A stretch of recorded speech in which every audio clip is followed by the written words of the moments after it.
Communique est un projet de maquette numérique imaginé par les industriels leaders du bâtiment et dont ils cherchent ensemble à mesurer le potentiel. En quoi est-ce un projet innovant?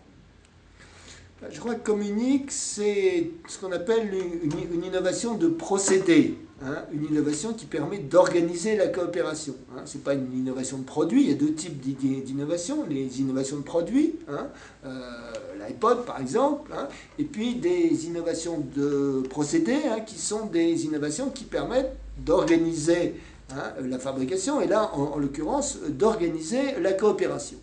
Je crois que ce qui est intéressant dans ce projet, c'est que c'est un bon exemple de ce qu'on appelle souvent en sociologie, en gestion de l'innovation, un objet intermédiaire.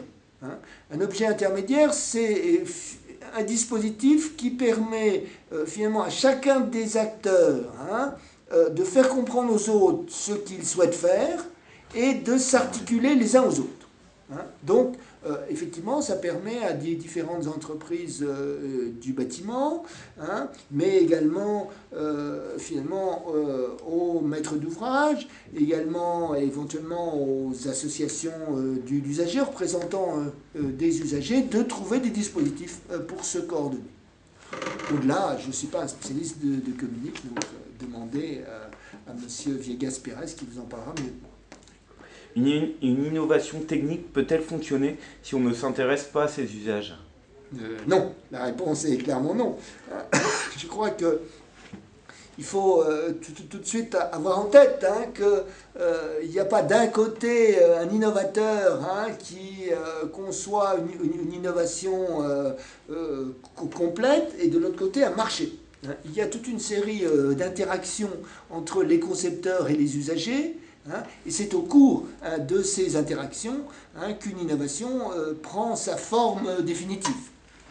On peut prendre le cas d'Internet. Hein, je veux dire, Internet, dans un premier temps, hein, dans les années 70 et 80, Internet était essentiellement une innovation universitaire, hein, utilisée par des universitaires, et c'est à travers, hein, ces premières utilisations expérimentales que Internet a trouvé ses formes définitives, hein, comme outil de coopération, comme outil d'échange. Alors qu'au démarrage, Internet avait été imaginé simplement pour pouvoir accéder à distance à de la puissance informatique.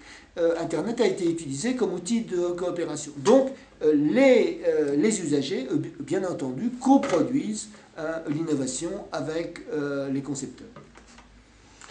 Est-il fréquent que des entreprises mutualisent leurs moyens pour innover?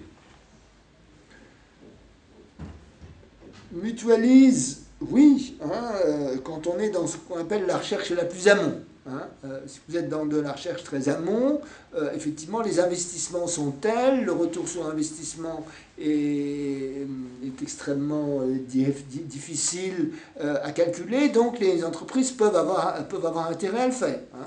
On a, pour prendre la recherche la plus amont, hein, mais assez largement financée par l'État, si vous prenez le projet ITER, hein, sur la fusion nucléaire, manifestement, aucune entreprise, hein, qui travaille dans le nucléaire ne va se lancer dans un projet de ce type. Si on prend de la recherche un peu moins amont, hein, il y a effectivement des cas de ce type. Oui. Merci. Très bien.